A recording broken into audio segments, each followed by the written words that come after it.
this second workshop on the WMMP. Warm welcome to everyone in the room and those online. Now, actually, I can't see on my screen who is online. Letitia, are you able to, just so that, do stick up your hand? Oh, thank you. That's very nice. Oh, now it's gone. No, it's gone. Right. Hi, everyone. I hope you had a great weekend. So what we're going to do, just because we've obviously already had one, is get Evie and Lisa just to do a bit of introduction, just talk about some of the main changes that have been made since we last met.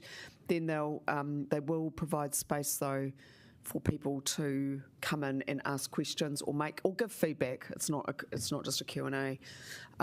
So that will be great. And then obviously if we can get this as right as possible today and in the next couple of days, then it will be smoother when we debate in early December and when we come back to the councils.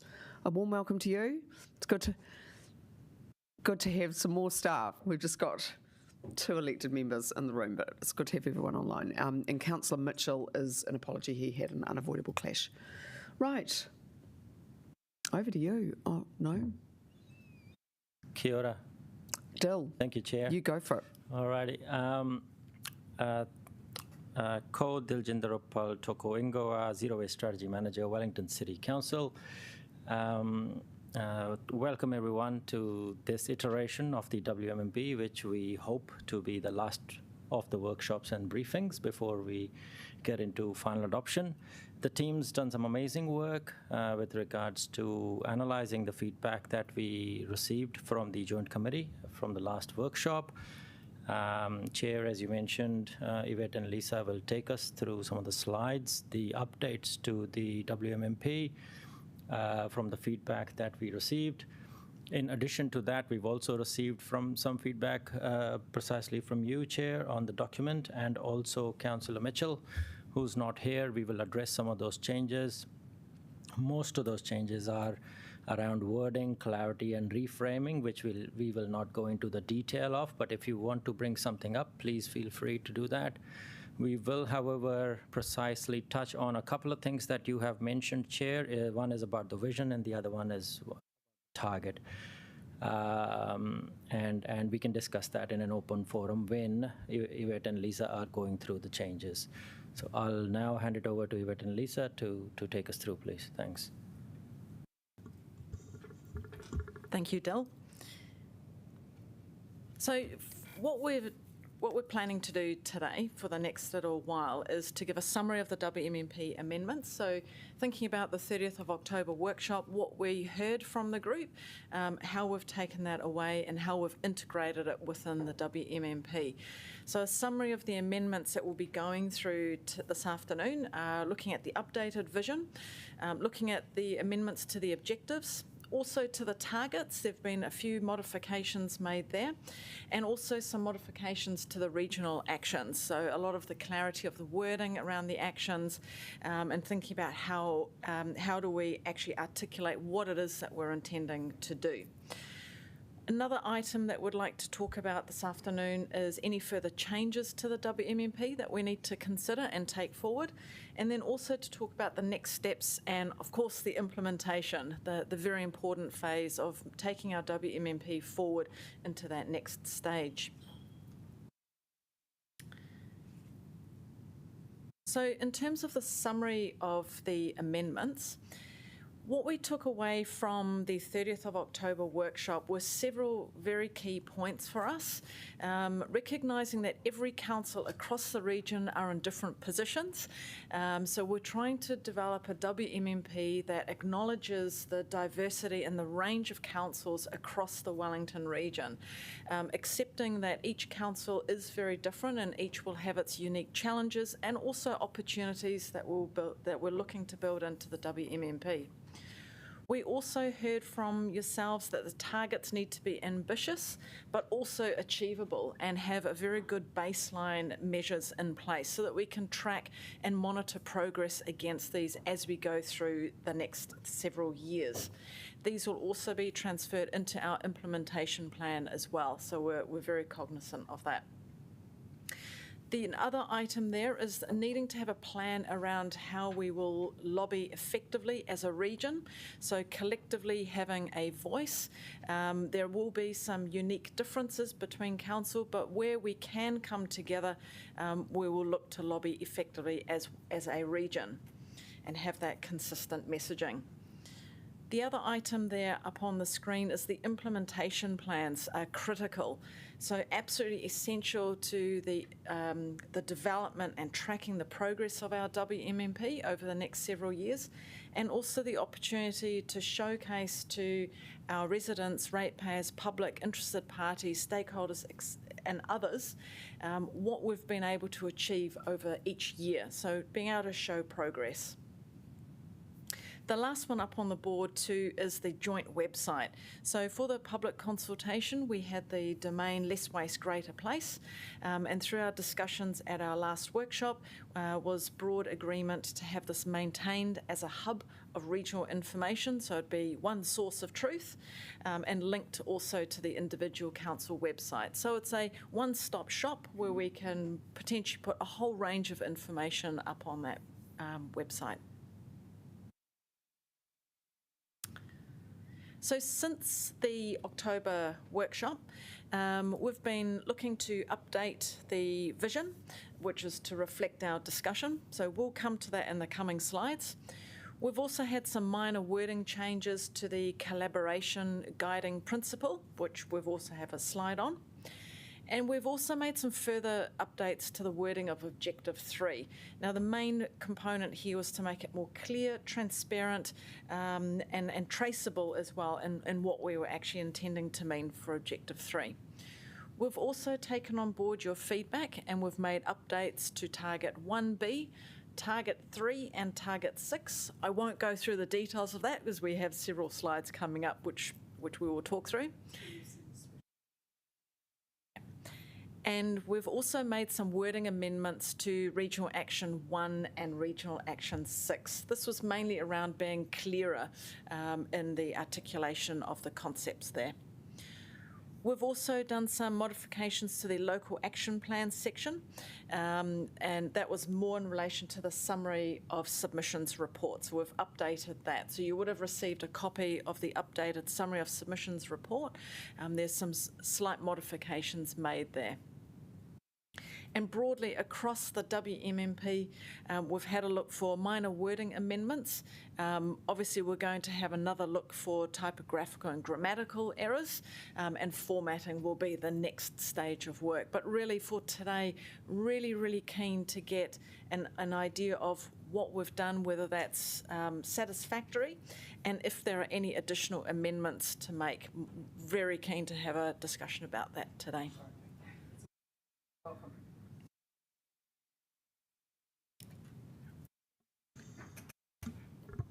So further to the discussions at the 30th week and the vision that was discussed on the day, we'd taken a summary of the feedback, which including the tagline Less Waste, Greater Place in some way for consistency, removal of the term minimising waste, wanting something that is both catchy and easy to understand, and that it speaks to the positives first and focuses on what we want to do rather than the negatives. And so the proposed vision we've put in based on that discussion on the 30th, which was put forward, is working together for a great place with less waste for our people, environment and economy. And then there'd be the tagline, Less Waste, Greater Place, that could be used in regional communications. And so if there's any further discussion or questions on this, we can talk about it now. Colleagues, any comments? And particularly glad, Martin, that you're here for this discussion, so that'll be helpful. Any comments online? Thank you. No? Okay, shall I just kick off? Look, I know we had quite a long discussion about this, so it's good that we've got a number of people here who were in that discussion, and I don't want to undo a whole lot of good work. But I guess when I read the whole document again, it just felt like we were walking back on the last document, which was about being waste-free. And I just wonder if, just bearing in mind that the committee liked this less waste, greater place, which is 4 words, which is very elegant. I just wondered if we could add in, and this was sort of kind of Rebecca's point too, about having something around guardianship of resources for current and future generations. Now, the thing is how to make that sound elegant. Because the less waste, greater place has a lot of merit, right? Because we all want to make our places better. So I just wonder if people online, Martin, Laurie, if you had any views on that, just to kick off discussion.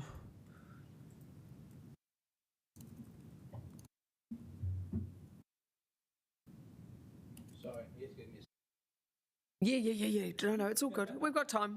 Laurie can have a crack. Yeah, if we can make it ring that guardianship, I agree that kaitiakitanga is this is a really great opportunity to weave that in if we could. But I do like the tagline. But yeah, does it make me want to rush out of bed in the morning? No, but if a majority can live with it, I can.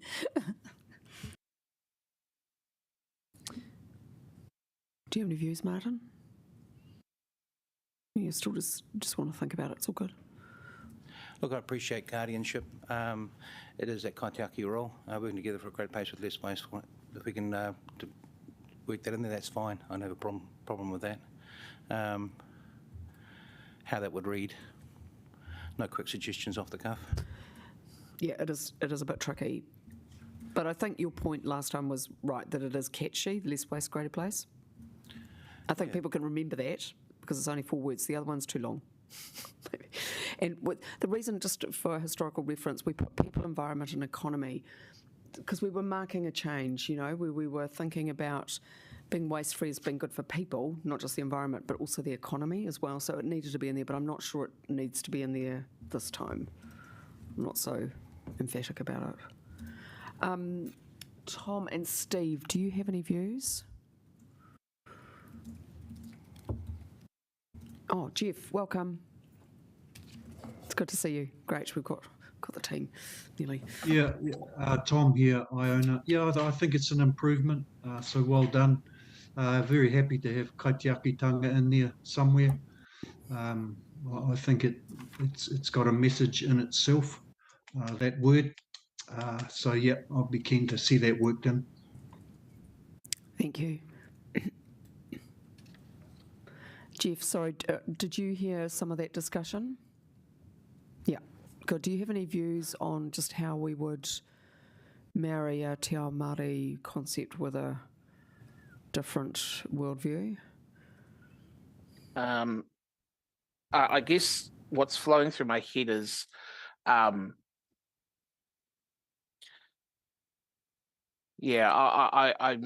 mindful that there are the kaitiakitanga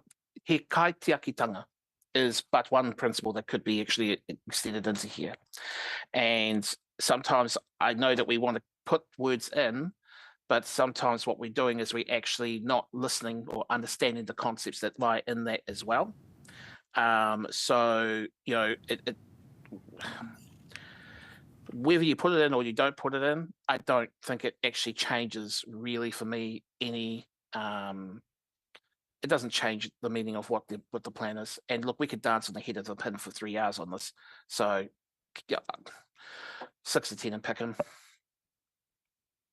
Okay, that's a fair enough point. So I guess, I think we did have some of that discussion last time. It was about safeguarding resources, even if we don't use the te ao Māori concept, because it just may be too much of an add-on. That's kind of just where I'm sitting. But I agree, Jeff, like we could spend a lot of time talking about this and we just have to act. Yeah, look, and I think something we also got to consider, kaitiaki really is a role for iwi. Yeah, it's not our job. Stuff. We've got to be a little bit careful we're not crossing over into that space. We don't need to necessarily voice that as that role for ourselves as such. That's true. So we could use the English word of guardianship, which is a different concept. Any other views, Nigel? Yeah. not to put the kibosh on this at all, but in our discussions with Ngāti Toa, they were indicating to us that kaitiaki was definitely something that was an iwi-led term, and their expectation was that council would find a different way of supporting Ngāti Toa and iwi through this. So they were not that happy with us incorporating that into words. Okay. So if we can find a different term that means roughly the same, that would be helpful. Right, well, that's very clear instruction and we will adhere to it. Yep. Okay. Yeah. Yep. Okay. So, just in terms of a process going forward, do you feel that you'll be able to come up with something like, it's basically looking after resources and having less waste and a great place? Is that your policy analysts? We're not asking you to do a whole lot of marketing. Yeah. We will have another. Okay. another look. All right. Good. Okay. So should we go? Oh, sorry, Laurie. Just to add, I guess the word sustainability talks about resources for future generations. So it feels like I don't want to weaken the concept, but you could also put in there, just this is not me being the wordsmith, but just to get the context, working together for a great place with less waste for people, environment, economy and future generations is another way. Anyway, that's just my Monday 2 cents. Oh, sorry, Chair, if I could just ask a question too. So I know visions are inherently tricky things to create. I'm just wondering whether it's imperative that for our people, environment and economy is also part of the vision, or whether we just focus on less waste and some kind of guardianship terminology. Yeah, so that's, I agree. I think, like I said, it was there for a purpose last time, but I feel it's kind of been achieved a bit. Just more words. And I think, Martin, it was your point about having less words. Yeah. You need something catchy. You know, if you put too much words in these, people just switch off. Yeah, I agree. Okay, good. All right, we'll go on to the next section. So the next section is just the objectives, which have been updated to improve the clarity of language used and make them easier to understand, and to recognise and better reflect the higher levels of the waste hierarchy. So following the 30th workshop, the objective that has been updated is Objective 3, and that was following feedback around the word support over motivate. And so here is the updated objectives, but Objective 3 is the only one that has been changed since the 30th workshop.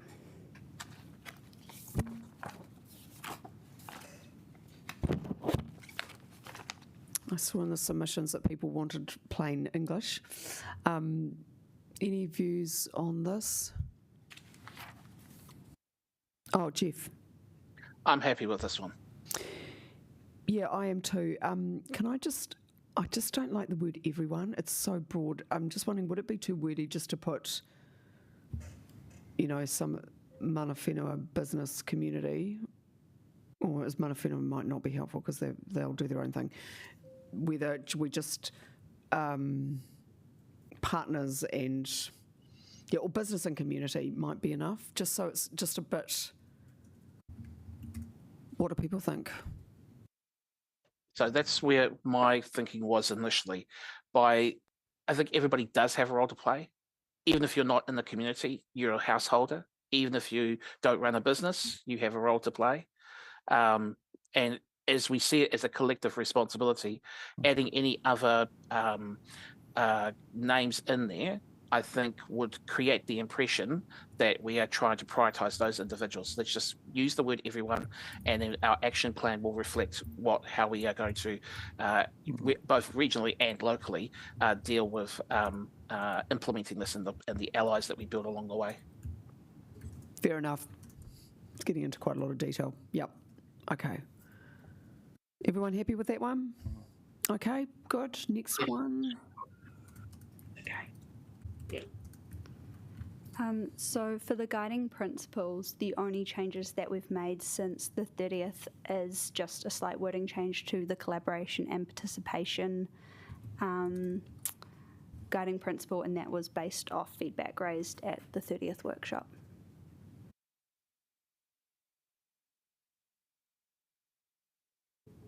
Just try, for those of you who've got the document open, we'll just get the page just to see what the words exactly.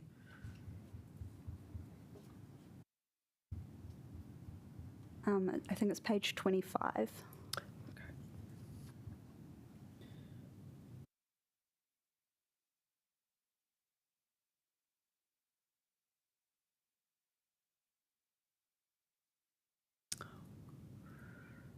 Can you just read it out? Is that possible, exactly what the words were? What they are now, or what? What you've changed it to? Oh, so I think the main change was there was a comment around the as well wording that was used in the original guiding principle. It said as well as and then the list. And so then it's been updated to councils across the region will work collectively where possible and look for opportunities to collaborate with everyone to increase capacity and capability to deliver wider social, cultural, environmental and economic benefits to our community, whereas before there was a list. I'm not sure about that where possible. That weakens it quite a lot. What do people think?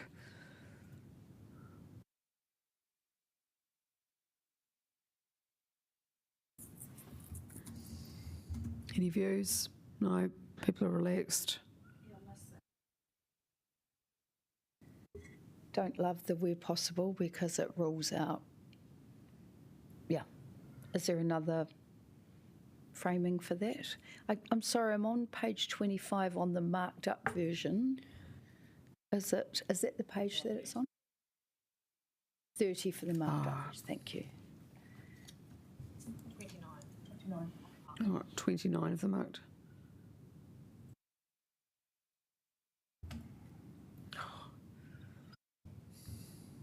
I think in terms of the way possible, we can easily lose that and it'll still work. That would be great. Yeah. I think some submissions at least were saying, look, we want action and don't do so much investigation, you need to do some action. And saying that, I acknowledge that there were some submitters who didn't want to do anything, right? So we're trying to reach a balance. Okay, right. Everyone okay with that? The next one. Now the targets are, yeah. I've got page 28. Oh no, 29 of the marked up version for mine. So the overall feedback from the previous workshop that we took was that the targets need to be ambitious, but they also need to be achievable within the timeframes we've provided, and that each council's at a different stage of the journey, which needs to be taken into account when setting some of these targets. So the amendments we have made is an update to sub-targets 1A and B to reflect the community feedback and reframing it as capacity and capability rather than committing to a number of facilities. Target 3 has been retained at 30% to reflect the different situations each council's in regarding collection and waste transport. And then we've just specified curbside collection in order to support more measurability around this target. What page you're on? And then target 6 has been updated from 20% to 30%, and we've added a 2029 timeframe. That's what it is. Just the targets there. Any comments? We had quite a lot of discussion on this. The 30% target, sorry, that was what we committed to last time. So we've given ourselves, we didn't achieve it, and we've given ourselves 4 more years. What sort of accountability will there be to make sure that we achieve it this time? And just bearing in mind we have to put the infrastructure in place, systems. Well, it's our own accountability, really, isn't it? I mean, You reckon? we either achieve it or we don't. Yeah. When we have our reviews and bits and pieces, we're either on target or we're not, I dare say. So it's a reasonable target. It hasn't been increased because we haven't met the first round of targets. So we just keep on top of it. I dare say. Not necessarily exact measurables that are tied in with regards to the ongoing reporting aspect of things, but we need our baselines as well, don't we? I'm assuming I think there's some work that needs to be done around that as well, wasn't there? So, it's, what's really, really important this time around is make sure we've got our baselines in place so that we've got measurables against what 30% actually means. And bearing in mind that there's always problems with the data, so that's going to be a bit tricky to measure it. Okay, I'm just wondering, with A, B and C, can we just amend those just to be clear that we will work in with community and business, because like the submitters have been saying, we're already doing some stuff, so just work with us. Now we have got B, of course, an organics processing system. I guess maybe it's better rather than ensuring there is already some of it there, so making it bigger, completing it, right, or just to acknowledge that there is some stuff done already. And some householders would look at you like, what are you talking about? I've been composting for the last 20 years or whatever, right? Yeah, Ewan. Just on 1C, it actually talks about ensuring 5 new resource recovery. So we're not talking about the stuff that's already there. So these are additional. Yep, no, I'm aware of that. And I just maybe for C was just interested in more of a stronger focus on partnership, because that came through really strongly in the submissions. Is that not covered through the principles of the plan? So I guess we really, really heard this, that people want us to recognise the work they're already doing. So it just doesn't hurt to say it. Any other comments? Oh, Jeff. I understand the sentiments behind wanting to have, that knowledge, that wording and language around collaboration and so forth. And maybe there's some wordsmithing with regards to, say, for instance, 1B around building upon work that is already done. Maybe an annex to the end of it. But I'm also philosophically of the view that targets should be very straightforward. And while I understand the political imperative to one, not demonise individuals who have already been doing the hard yards, nor lose the sight of the need for collaboration, we probably will be making a rod for our own backs if we explicitly define those sorts of things in our targets without thinking of the opportunity that we have not, as individuals around this table, ever thought or contemplated, whether it be technology or new grassroots and community-led action or something like a social enterprise. We need to be very mindful of the language in these sorts of things so as to provide clarity, but also flexibility to get to make the to make this achievable. As to your point around accountability, I suspect that, if I recall correctly, in the previous plan, we have had data that demonstrated individual regional performance. Some of these measures aren't going to be able to be extrapolated to regional. For instance, the landfill targets are only going to be able to be relevant to those councils that have a landfill within their territories or ones that they control themselves. So again, accountabilities are going to be really difficult to achieve on some of these targets from a council by council perspective. But unfortunately, they're also the very bodies whose investment decisions will make a explicit commitment to actually meeting these targets. Kia ora. That's helpful. Thank you. And then we've got Kyle. Hello, Chair. It's Councillor Swales here with Kyle. Helen, sorry. Okay. It's lovely to see you. How are you, both of you? I'm good, thank you. Look, just to follow on with what Councillor Jeff Hayward has said, I mean, looking at what we discussed at our first workshop, I think we need to realise that this is at a higher level. And whilst people said that they wanted us to collaborate more and do more, I think this is where we do it in our own individual, programs out of the ATAs. Because as you quite rightly said at the very beginning, opening with regard to the updates of the targets, is that, we couldn't shift the 30% by 2030 because we didn't achieve it in our first cycle, our first 6-year cycle. So it's really important that we actually get some, rungs on the board with regard to achieving some of these things. We know that working in partnership with whoever it is, whether it's businesses, NGOs, mana whenua, those things will actually happen probably more productively at a local level than what they will at a regional one, because we've always had problems at a regional level trying to get that initial engagement, but hopefully we can bring it in through grassroots up rather than top down.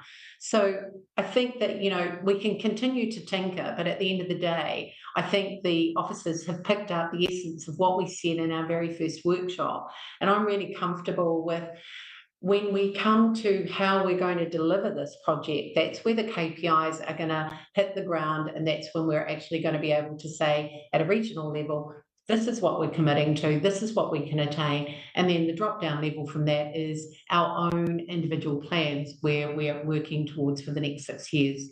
That's all I have to say. Okay, so reasonably happy with the wording then. I mean, I guess, look, it just came through really strongly. That's just all my point, is that the community wanted to work in with us. Steve, point there? Thanks, Diana. I just had a question around 1B, and is the wording with the word 2 in there, does that mean we're looking outside of the Wellington region for an organics processing system, or are we establishing one in the Wellington region? Because that wording makes it sound like we're actually looking outside the Wellington region. That is an excellent point. I agree with you. It should be done in the region. What do people think? Oh, Dill? Thank you. Yes, so the options are open at the moment, Councillor and Chair. There's a procurement process that needs to take place with regards to the economies of the market, price tensioning and whatnot. So the processing system / facility could end up being in the Wellington region, but also slightly outside it as well. Iona, Yeah, what do you think, Helen? Yeah, Iona, I'd just like to echo what our officer has said, because, going through the submissions that came through, people didn't want us to do everything local. There was a wording, and I think we discussed that actually, to be open to a regional facility, but also something outside, depending on what the cost benefit and the ratio is. The challenge then, though, is reducing those emissions, right? So yeah, so that was my point, Iona, is that it could be easier for councils on the western side of the Tararuas or the Rimutakas to put their stuff onto a rail or wherever and get it to the Manawatu as such, if that's where it's decided. But it could be a heck of a lot more difficult for the Wairarapa to do that. So I feel like we're opening ourselves up to, whereas we should really be focusing on our region to develop this, not looking outside, if I can put it that way. Jeff, do you have any view? Just to point out that, obviously, notwithstanding our commitment under the Local Government Act to make prudent decisions for financial reasons, I think the last point is actually a very valid one in terms of the location is actually the devil is in the detail. But I would again advise caution on exclusively stating that it be inside the region. Primarily because it limits the possibility that there may very well be a solution which still meets our obligations around reduced emissions with regards to transporting waste for a solution that isn't inside the region. So we should actually, be empowering councils as part of the action plan to look at that as part of its decision-making process, its investment decisions, and when working with other councils and other partners, that should also be. We should take that as the approach, as opposed to, dare I say, being too parochial for our own good. Okay, that was an interesting perspective. I wasn't entirely expecting that from you, Jeff, so that's useful. Where do we want to? So we want to keep it flexible. I mean, I guess ideally it should be within the region. Like we had a philosophical thing about not shipping our waste out to someone else's region for them. That's not good practice. But it doesn't say it must be available to the Wellington region. And I mean, hopefully we'd do something in the Wairarapa, Steve. Dill, did you have any? Yeah, thank you for that. And thank you, Councillor Jeff and Helen, for your comments as well. This is a tricky one, because let's say, if I can cite an example, that there is a facility that the Wellington region decides to have, for example, let's say at the Southern Landfill. So the emissions profile for trucking it for Masterton to Southern Landfill will be far higher than to taking it to, let's say, Dannevirke, if there was to be a solution over there. So the devil is in the detail, and it needs to be worked out. The whole idea of this target is not to be restrictive. Where the end markets are largely outside of the Wellington region, where the farms are, and the end products could be digested, could be fertilizer. So they'll have to go over there anyways. So there's quite a few variables in place. At the moment, there is no data for us to lean on to actually make a decision one way or the other, whether it has to be in or it has to be outside. So I think that flexibility is required for the best optimal outcome, and as it's been previously noted with regards to cost-benefit analysis and whatnot. And if I can add to that, at the moment, as Dill said, we don't have any data to suggest whether we can actually build it in the region. So if we set a target that we must build it in the region, and in the procurement we actually find that no one's proposing any facility in the region, they're all outside, then what do we do then? So ultimately, the regional solution is actually to find benefit that's not just for the region, but also for those that are outside the region. Because when we build one of those facilities, let's say it's at Silverstream Landfill, we might find that actually half of the Lower North Island might want to ship their waste here. So then we are the waste takers. So when we talk about not wanting to export our waste, it goes both ways. It might be that some of these guys then bring theirs here because that's the most efficient thing to do. So we just got to keep in mind that when we set this target, we don't set ourselves up to fail right from the get-go because we actually haven't got the information yet. Okay, so look, I guess, so maybe if we keep the wording like that, but I think there is still a point about that there is already an organics processing system to some extent in patchy bits, and I think that's where some of the community people, we got some really, really strong feedback. So we just want to make sure that we don't wipe them out. Yeah, Laurie. I think we did this in our zero waste strategy, but is it worth making that a plural, ensure organics processing systems are available to the region? Maybe that's the easy way. One S. Okay. So it's everywhere. I think so. We would put that in our implementation plan about where we will be doing some of the bigger processing. Do you have any idea how much organics the region might produce if we had a decent system in place? At the moment, our procurement process is looking at a capacity of about 50,000 tonnes. And that particularly is from the three councils of Hutt City, Pararua and Wellington. What we are at the moment producing from just curbside waste is about, I'd say, 30,000 tons, but we do want a facility that is up to 50,000 tons, but also to make sure that if we get business waste, then the facility can handle it. I do want to make an additional point with regards to this target and the feedback that we heard with regards to community. This target does not, in my mind, alienate that community and the collaboration with that community composting effort. Through the WMMP implementation plan, we will make sure that there is harmony, as we did say in the zero waste strategy. I also would like to note that the current diversion with all the community composting efforts going on are not going to, if we scale them up just based on community composting, are not going to help us meet the 30% by 2030. So we need the bigger scale operations to really shift the dial on the emissions and the diversion. Do you have, maybe Laurie knows better, any idea of how many tonnes the community is doing at the moment?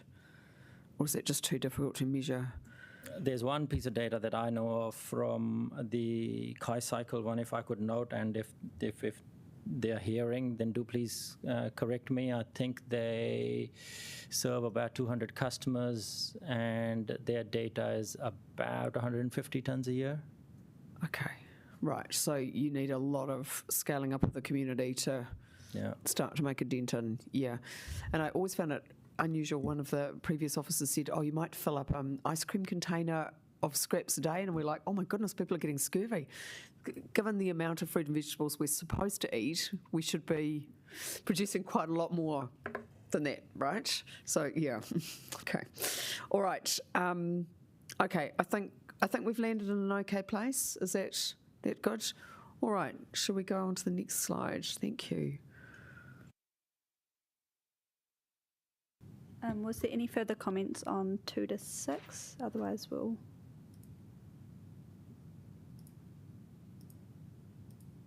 Again, it comes to the detail, you know, like how we're going to measure it and how often. And there were some submitters who did talk about rural organic collections. They did still see there was a need. Steve and Tom, any thoughts on that? Like, do you think residents in the Wairarapa would go for community composting, or they just everyone's dealing with it on their own property? And Helen too, in your rural part.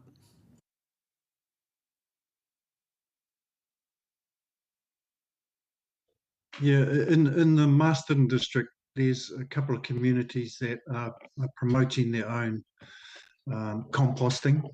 But again, I don't think the volume's huge. So personally, from my perspective, and it's pretty limited, if we're going to make a significant shift in this space, we need to do something for the community. Have a big structure processing system in place, is my view. Steve, any views from you? If you're talking about the rural side of things, I'm not sure you'd get the buy-in for collection of organics from the rural community. I think they'd be quite happy to get rid of it on their farm as such, but I don't know.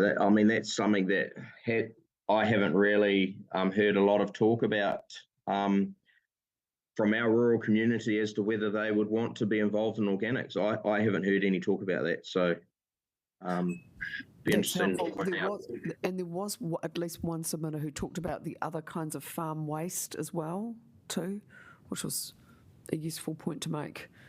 But we might need to sort ourselves out in the urban areas first, eh? Okay. So is there anything that people would like to change, add here?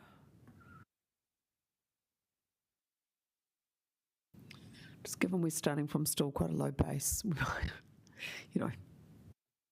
that would all be good. Okay. All right. We'll move on to the next slide. So in terms of our regional actions, we had a number, and we'll cover them off in the next several slides. So we've made some minor wording changes that have taken into account the Joint Committee feedback. Many of the actions have been amended to improve the clarity and the intent behind each action, so trying to make it more plain English. There's also greater clarity on how we as councils will track and monitor how the waste moves around our region, and this is quite important as we move into the next waste assessment as well, but also supporting the measures and what we determine success to be within our implementation plans. We've also had recognition of, in the connection with other guidelines and plans, to support the regional plan to address emergency events, and this was quite a big discussion topic at our last at the workshop. And also we've included the time frame for the management of waste that can't be diverted or prevented from landfill disposal. So we've gone through several of the actions and actually updated the delivery time frames associated with each.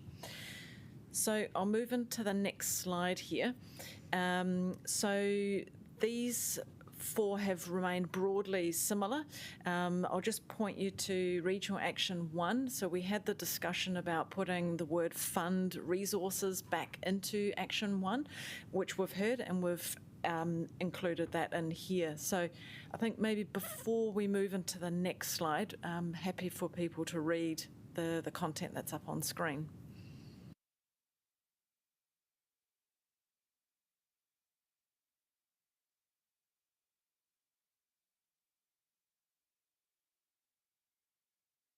Do you have your hand up, Jeff? I was saying goodbye to one of my colleagues, but what I was thinking about before that was that I'm not going to die in the ditch over this, but just with regards to Regional Action 1, one of the reflections I had from the feedback from the submissions was around, with regards to the fund, to show a role for community working with council in those types of applications to the fund. Obviously, at the moment, most of the applications are much larger. They're going across councils and much larger collaborative applications. But I don't know whether or not the language needs to reflect that actually we should be open to supporting smaller community-based actions as well, and whether that actually is feasible under the current process provided by MFE. Thanks. Any views on that, colleagues?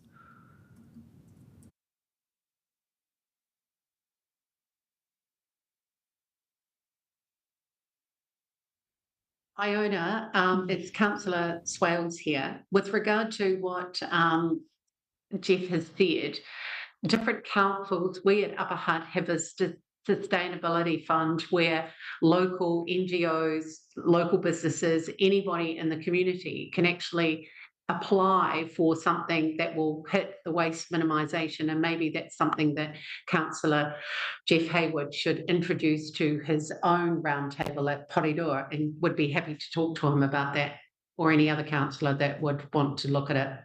It's a fair suggestion. Okay. Does anyone want to change that?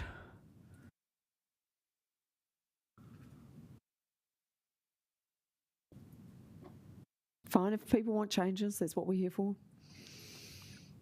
The reason why I'm not going to die in the ditch is that I think my concerns are actually covered under Regional Action 2, but I just didn't know whether or not we could look at this as a cumulative as opposed to in isolation. But really, if no one else is for it,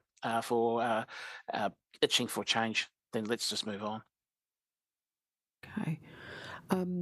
I do have one, which is that last time I got in something about having a discussion about reducing the number of landfills in the region. That has definitely gone. Like, I know there was some sort of thing about doing a strategy around disposal, but that's not as strong as it was. So now I appreciate for the Hutt, Porirua and Wellington, this is a slightly sensitive subject, but we're talking about changing our model so that council can get money from good waste activities rather than bad, right? So the resource recovery centres will hopefully over time be a source of income rather than people just dumping. But that is a complex conversation.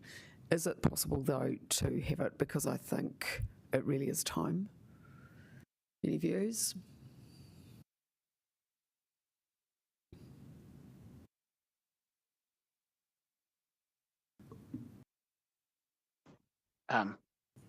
Diana. Jeff. I understand the sentiment, and I mean, obviously, this is a cumulative. This is a it has to go by step, right? One, we have to create financial conditions which make it feasible for people to not use the landfill as the first point of call. That's been achieved through the waste minimisation levy. There is obviously still an equity issue that I'm sure is also affecting those who are less well heeled within not just Purira, but other councils across the region. And that's where I think some of the other stuff is important in terms of providing backstops like a regional organic collection space, because while community action is actually important and vital in terms of being able to reuse the resources locally, we are still going to need to provide a backstop for those who actually do not have the means to do that at a household level. My point is then, we can only really talk about reducing the number of landfills in the region when we start to actually reduce the amount of the amount of waste that goes into landfills. I think there's a step inside the process here where we actually have to start talking about reducing the waste that we're already doing, because reflecting the Purira situation, we are in a position where we can't even apply for an extension of our existing landfill beyond 2030, because we are still dealing with the consequences of the issues that are raised, like fumes and noxious smells that are affecting local residents. So we need to deal with those issues, irrespective of whether or not the landfill is open or closed. But they are important to get the sequencing right. So if we're going to add this in, and I'm very cautious about trying to add that in at this stage of the process, then the language around it will be, for me, that it will happen as a regional action as we start to see improvements in the amount of waste that is not ending up in landfill. That we should look at it as a reward for doing the work that we're supposed to be doing in terms of getting rid of C&D and organic waste, and also changing our entire approach to a circular response. Kia ora. Kia ora. And I think that's a reasonable point. I guess my thing is that while you continue to support things that cause pollution, you'll never get rid of it, right? Like, so Canterbury Amalgamated, they've got one landfill, as I understand it. So it's more just about having that long-term discussion. But I get your point. We have to make some positive progress first. I guess just the thing is, I don't want to leave it for another 20 years. Although it might not be that long. And we took a long time to get to, at Wellington City, just in our rohi, to get to the point where we could start the organics processing, because we kept having this view that you had to deal with the sludge first and then you could deal with the organics. And, my experience is you have to do both. Deal with the bad stuff and support the good stuff. I'm just wondering, is there some wording that would meet your concerns? And obviously I can talk about this with Andy from the Hutt City perspective, although Helen, you may have some view just about, that we have that conversation as we reduce our waste to landfill. So, Iona, I think because we don't have a landfill in our district, and we do work in partnership with Hutt City Council, I think it's really important that we invest in our advocacy through central government, and that we actually put an awful lot of resources into educating people to actually go and move more to a circular economy, because I find it interesting that in all the discussion now that we're on this, we've not used that word circular economy, which is what this is all about, this action plan.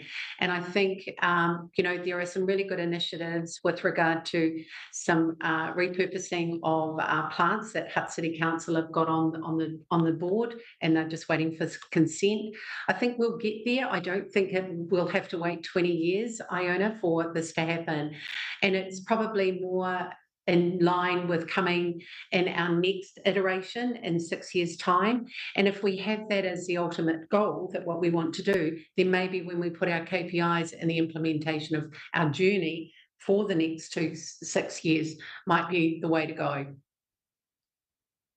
So is it, hearing that, is it possible just to at least indicate that we will have that conversation so that it doesn't get lost? Would that be okay, Jeff?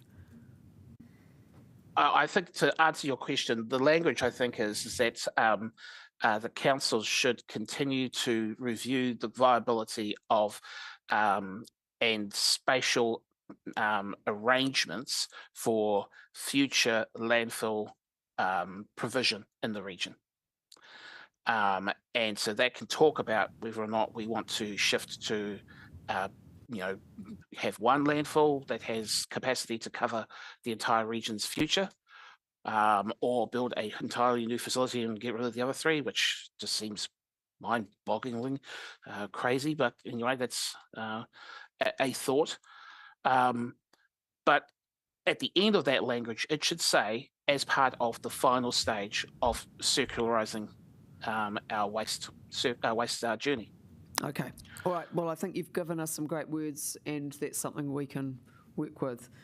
That is good. Have we got something in there strongly about council procurement? Because that's something that came through the submissions, that actually the council has a lot of ability to do good things. Thanks.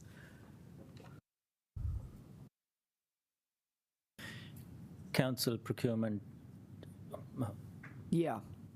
As I want you to disturb you while you were. Sorry, someone. Now, sorry, I can't quite read the handwriting. Sorry.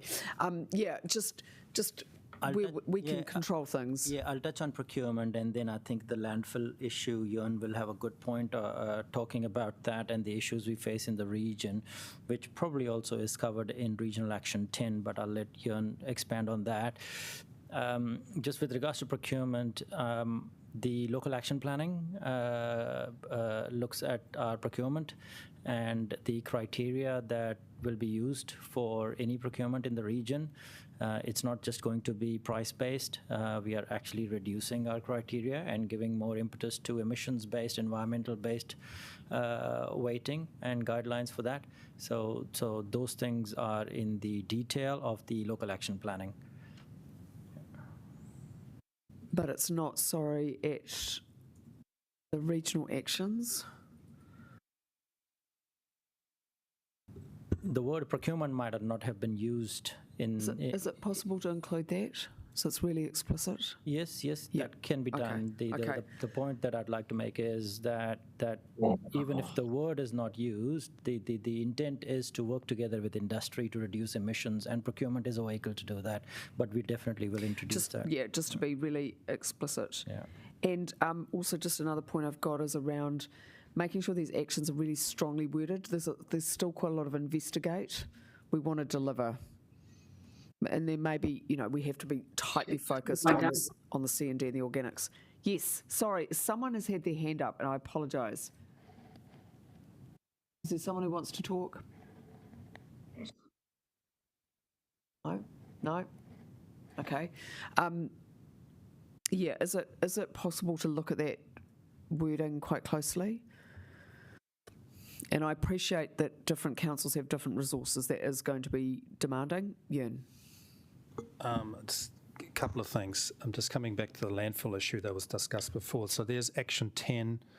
That's a regional action to look into a regional waste disposal plan which considers options for waste that cannot be prevented or diverted from landfill over the next 30 years. So that specifically talks about basically a future waste disposal study, which looks more into the, what is the role of the landfill, what, if any, should we have, and what other options are there. So I would recommend using that as the key action that we're here talking about to look at the whole landfill issue, rather than making. Well, my point was, though, that I was concerned about that action point, that I wanted, so we've hopefully got some wording in there, because we did have a much stronger action in the last action plan. So that was just all. Yeah, I acknowledge that. But I just want to bring out one example. So at the moment, none of the councils runs a clean fill. And we've literally got contractors knocking down our doors saying, we don't have clean fill capacity, we can't build anything. Councils, what are you going to sort it out? So that's actually a really useful example of what happens when you no longer have a landfill as such. And that's a clean fill, that's effectively dirt that's not contaminated. Just looking at Silverstream, we are building as fast as we can, and it's kind of ironic because I came in to reduce waste. I'm overseeing the biggest increase in waste in the last decade. And just shutting down a landfill is not going to make that stuff go away. It has to go somewhere. The situation is so dire that we have to complete this landfill, the next phase of it, in the next 2 years. If we keep filling Silverstream like we are right now, we're going to have to shut the whole place down and say to people, you go to Southern or Spicer, and Spicer has got hardly any capacity left. So I'm quite concerned about this discussion around, let's just shut down a landfill. The waste will not go away just because we are not having a landfill. We really need to look at this from a, how do we reduce waste? How do we get this down? And, the actions and the local action plans talk about that. And then we can look at, well, what's next? So how do we move out of landfilling, which is really critical. The other point I would like to make is I'm getting in quite concerned now. I'm going to be very frank. We've had 3 meetings now, and we're getting to the end stage of this WMMP, effectively come back to the Joint Committee on the 4th of December. We've had a few instructions go to Yvette and Lisa and say, can you come up with some words? I'm really worried we're going to come to the 4th of December and we're going to have councillors not happy with the wording of those actions, which means we will not have a WMMP to sign off before the end of the year. That becomes a real problem with MFE because a lot of our waste levy funding is dependent on that. So while I acknowledge some of the concerns around the actions and the exact wording of it, I think it needs to be, we really need to look at the big picture here, and is that really a big issue enough to hold off the plan? So my question is, and I'm looking at Yvette and Lisa, actually, are you guys clear enough what you've been asked to do? Because I don't want us to come back to the meeting on the 4th of December and then we're going to have the same repetition of what we've just had now. So basically, we're going back to each action because we're not happy with the wording or the exact phrasing of it. Sorry to be so frank, but it is really like we're running out of time now. No, that's helpful advice. I guess where I come from is language matters. It really matters because some of the language has been really problematic. Helen. I just need to echo what Jorn has said. I mean, this is we've had so many workshops and we're trying to wordsmith. I don't know how many iterations we've gone over our vision. We are running out of time. We've got one more meeting before full council where we would want to look at adopting this and putting it in place. Our officers are waiting to put this out there and even do our local. I think with regard to procurement, it is in each of the TAs at a local level that we will do it. I think action point 10 addresses what you were alluding to, Iona. But there comes a time. I know I advocate at an international level at the UN. Language is really, really important. But if we keep wordsmithing this, we're not going to get anywhere. And we really need to put a stake in the ground. We had an opportunity to get back to the officers by the 7th after our last meeting. Those that had any concerns, I've seen the summary. I think that the officers have captured really, really well what we wanted, what our intent was. And other than any grammatical things, I really think we've got a good document. Thank you. Did someone else have their hand up? Yeah, I'll come in on this one. Yep, sure. Look, I alluded to this when we were at the last meeting. We should be in the tail end of all this, and we can't be wordsmithing it at this stage. I'll be voting to land this on the 4th of December. I don't care what state the document's in, to be brutally honest. As Helen's just pointed out, we're ready to go from our end, and we've got a long-term plan discussion. This cannot go past December. It's as simple as that. There's been a lot of process to get us to this point where we are now. If there's some corrections need to be made, then we do that part of the update and that sort of stuff. But I've got confidence in the document as it stands without necessarily getting down too deep into it and having further discussions about, we're going to come back at the next meeting with some more changes and what's going to happen at the next meeting. The same thing. There's just an ongoingness to this. We've got to actually put a line in the sand and go, right, okay, we're happy with where it's at. Everyone might not be 100% happy. But we have to land this. We can't walk away from this meeting today, I don't think, with too much that needs to be done to this document for us to then sign off for it on the 4th of December. I'm quite concerned in that respect as well. That's heard. I just point out, though, it has taken a while for the submissions to come to us, and it took ages to go through them, like all of them. And the point of having submissions is so that we actually do respond to our submitters and that they feel heard, because they did give us some quite strong. But still, I think that's fair enough. Yeah, How many sorry, change? Can I just hop in there? I don't think the point of the submitters is to include all their views into this document. We take them on board, but fundamentally we own this document, and we represent our communities into this document. We've got to be a little bit careful. We don't try to appease, if you like, every person that puts a submission or a verbal submission in.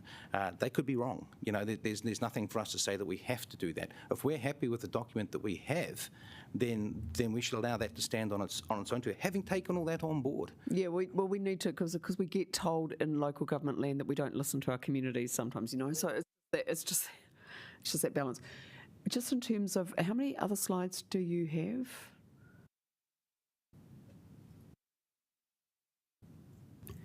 I think we've got about another 4 slides to go through. Okay, so are they around the local actions?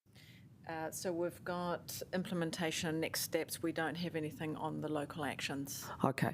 Do you want to just finish, and we'll just quickly see, and then we'll just count up how many changes need to be made, and we'll just finish by, just being clear about that. Okay, just to meet people's concerns.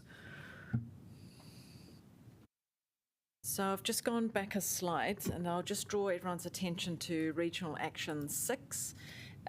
So the feedback in the 30th of October workshop was primarily on Action 6, that it was too limited. So, and it was the suggestion to remove the terms and or. So what we've done there is to be very explicit and to try to be as clear as we possibly can. We've actually listed out what the intent of this particular action is. So it now reads as investigate only, investigate and implement, or implement only options for establishment or improvement of regional infrastructure. So it does create more words, but it does say exactly the intent of what we had originally meant with Action 6. So I'll leave it up on the screen for people to read. So I don't actually literally understand it. We're giving ourselves, and I picked that up, we're giving ourselves 3 options, because I thought the whole point was that we would do it. We would implement, not just investigate. With this particular action, what we've tried to do is there may be instances where we will only investigate, and then the options analysis might then determine that we can't proceed. The second option is to investigate and implement. There may be an option that we would then take forward, but there also might be times when we would just simply implement an option for the establishment, so we would bypass the investigate only scenario. So it gives us a bit more flexibility. Jeff?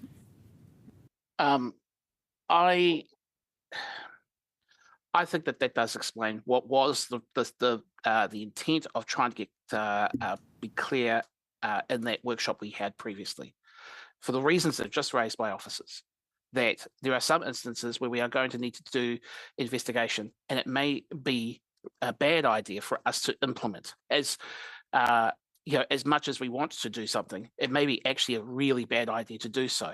So we have to have the flexibility in there. I understand the point about not just implementing, but that would actually be imprudent in our legal requirements as councils to make decisions like that in that approach. If we're going to change Regional Action 6, we should go back to the original version. If it does not satisfy anyone's view about the clarity around that issue between implementation and investigation, but I think this does explain it in terms of what was talked about in that meeting. Kia ora. So, look, bearing in mind people's comments about time, but this could be one of the most critical actions that we do, right? So this is all just about clarity. So, and Jeff, you're completely right. We do need to do some investigations because sometimes you find out something's a bad idea. So that's fair enough. It's just, I'm just wondering, is it better to just write something like that we will make good decisions on the future of these sorts of things through the procurement process rather than, but maybe that's getting too difficult. It's just that it does leave it quite open. And so wording is important when you come to actions, just like in law. Laurie? Oh, Dill, sorry. Would it simplify if we said investigate and implement options? Where feasible. But investigate and implement doesn't mean that we will implement. Investigation, it could mean that we don't, and that is implied that we don't. So investigate and implement options. Okay. For establishment. I mean, if that simplifies it, and as a halfway house. So Jeff, I take your point. If we put where feasible, would that be okay? I'll live to fight another day. I just want, we do need to be prudent because we're talking about millions of dollars of money. So that does matter. But just reflecting submitters' view, they wanted us to. Some of them wanted to get on with it. So where are people on that one? Helen? Could I actually get Dill to say that again? Because I think it's really important that, what is feasible, that's objective. I think the wording, like you've always said, is really important. And I think that the officers captured it. It is about investigating and implementing and/or, because the last thing we need to do is make a promise or a commitment or even the inference that we will, if it is not affordable for us as a region to do that, then, at what price point do you say it's not affordable? And at what price point do you say, yes, we're going to go ahead and do this? We're all looking down the barrel of really high rates. I don't think anyone's alone here. So if Dill would like to, if you can put it up somewhere, write it somewhere, but I'd really like to see what is changing here and what the unintended consequences may be by what he's saying. Thank you, Councillor Helen. I've had time to think over it in the last 10 seconds, and I'm going to borrow a word from Councillor Howard's vocab here, and I'm going to say investigate and prudently implement options. I think that's a good one. Does that sound good to everyone? Steve? Yep. Oh, you just... Okay, great. That is... Okay, we've got a lovely consensus there. Everyone's really happy. Okay. Anything else?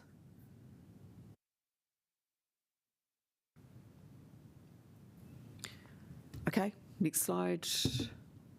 I do want to get you out of here by 3, so we'll keep. So we've talked through Regional Action 9 and 10, so we'll just move then quickly into the next steps. So after our discussions today, there will be further changes which we'll incorporate into the WMMP. Now, our next meeting is on the 4th of December, and it's the recommendation for councils to adopt the WMMP. Now, after the 4th of December, each of us 8 councils then go into a process where we will take the WMMP internally for approval and adoption. So just on the table off to the right-hand side are the dates that we have confirmed at this point. Masterton, Carterton and South Wairarapa are yet to be confirmed when that will happen, but indicatively February 2024.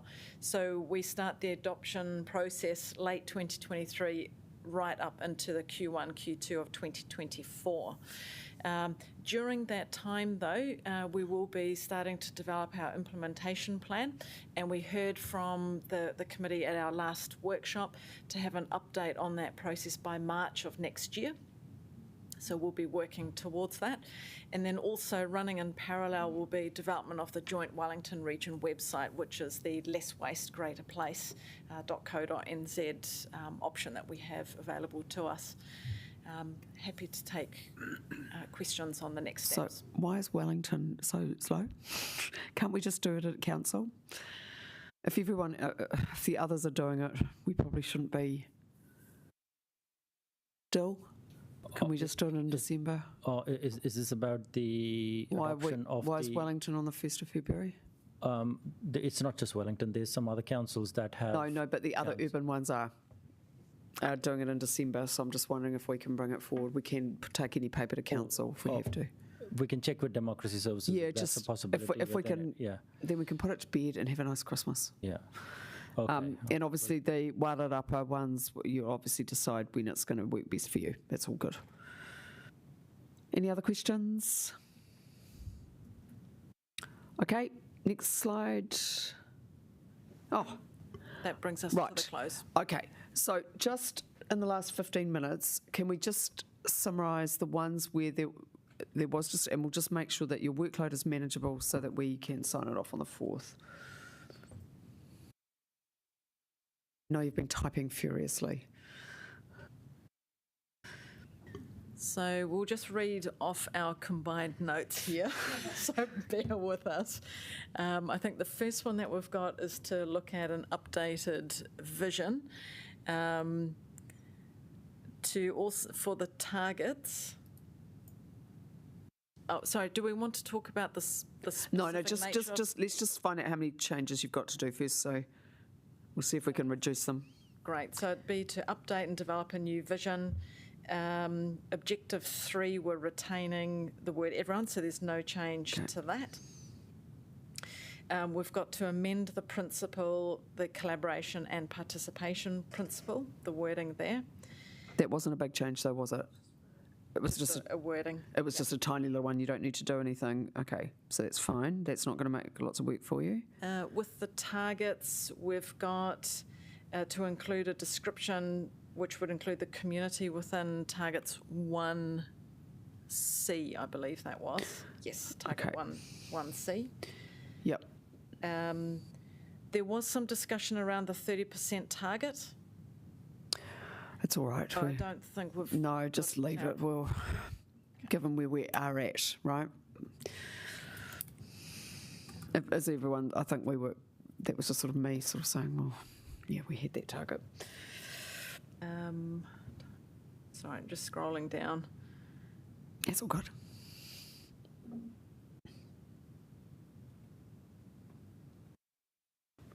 So we've also got retain the wording in target 1B, but to add a plural to system, so it's systems. Yep. We're not going to make any edits to include the rural sector within the organics collections. We do have some modifications needed to action 1 under the regional actions, where the suggestion is to have language to be open to support smaller community solutions.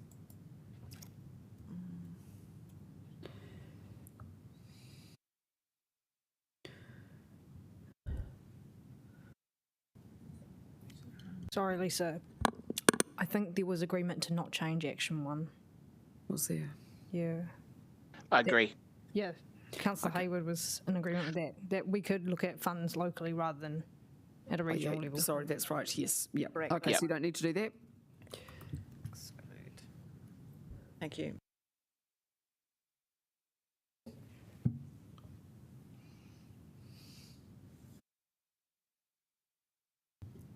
And a modification to action 6.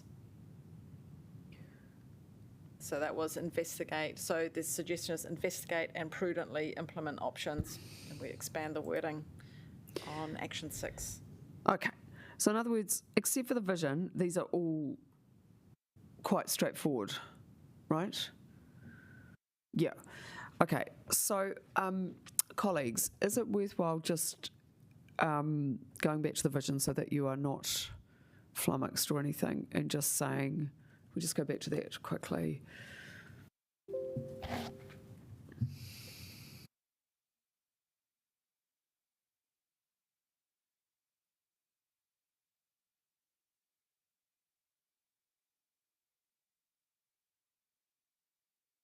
Caring for our resources, less waste, greater place.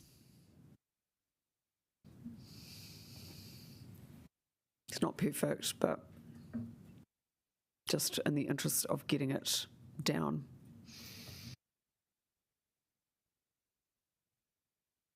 Jeff? Thanks. I recall coming into this late, but my full feedback is, I'm no wordsmith, and it's coming from someone who actually works as a comms specialist, so that says something about my humility or lack thereof. I mean, we talked about kaitiakitanga. I don't think we should use that wording. I think we should just, I think it's just about us sharing the responsibility, and working together already covers that for me. So,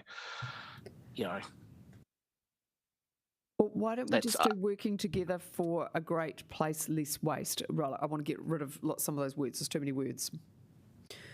If that's because we've got great place with less waste twice, and we don't need the people, environment, and economy that can go. So we could. I guess just the thing is that the resource use is key. It's just absolutely core to this issue. That's just why it's a bit. But look, we're just in the interest of getting something. So how do you think that could work?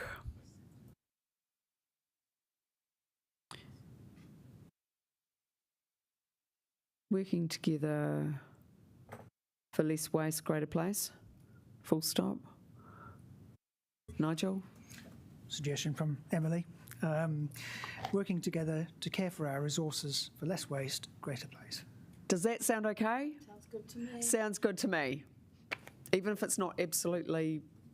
It'll do. Oh, look, Jeff is happy.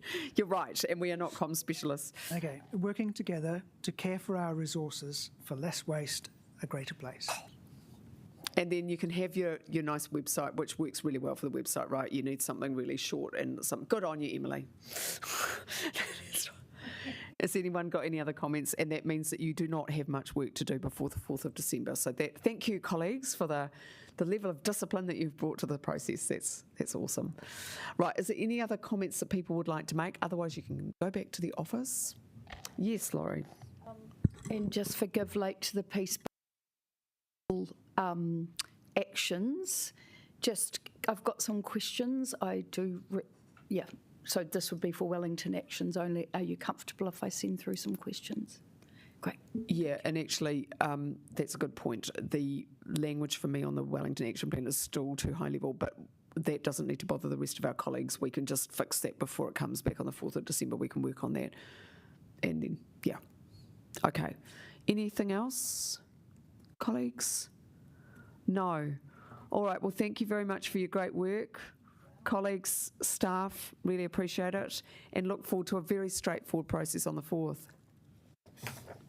Thank you, everyone.